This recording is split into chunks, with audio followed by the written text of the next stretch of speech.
สารคดีโดย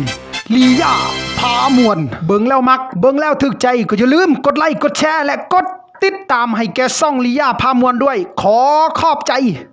ให้สารคดีตอนนึกว่ามันเหลือ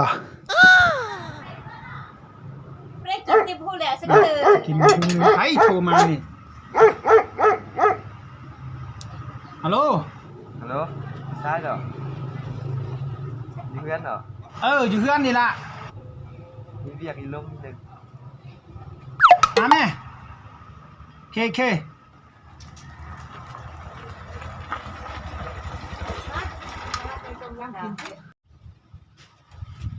เป็นจะได้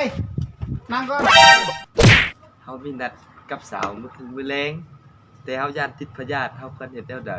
เฮ้ยมันสิไปยากไปซ่าหยังก็ใส่ถุงยางแล้วบ่เข้าใจกันเฮาไปก่อนบ่เป็นหยังไอ้น้องกัน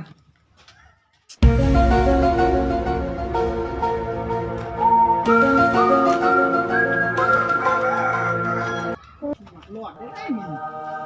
สิแซ่บบ่ลงสักบาทบ่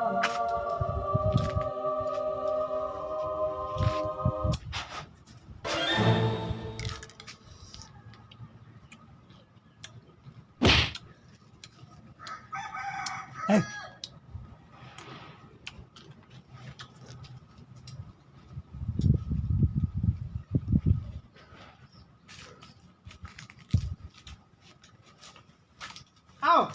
เป็นจะได้หำคักอยู่บ่มื้อนั้นคัก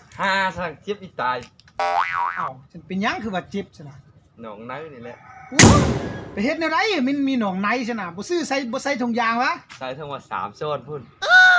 ใส่3ซ้อนแล้วยังเปลี่ยนเสื้ออยู่ตัดออกเฮ็ดหยังนึกว่ามันเหลือ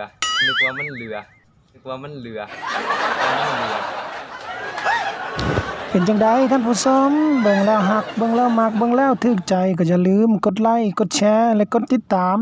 เพื่อเป็นกำลังใจให้ลียาพามวนได้สร้างวิดีโอใหม่ๆต่อไปเด้อ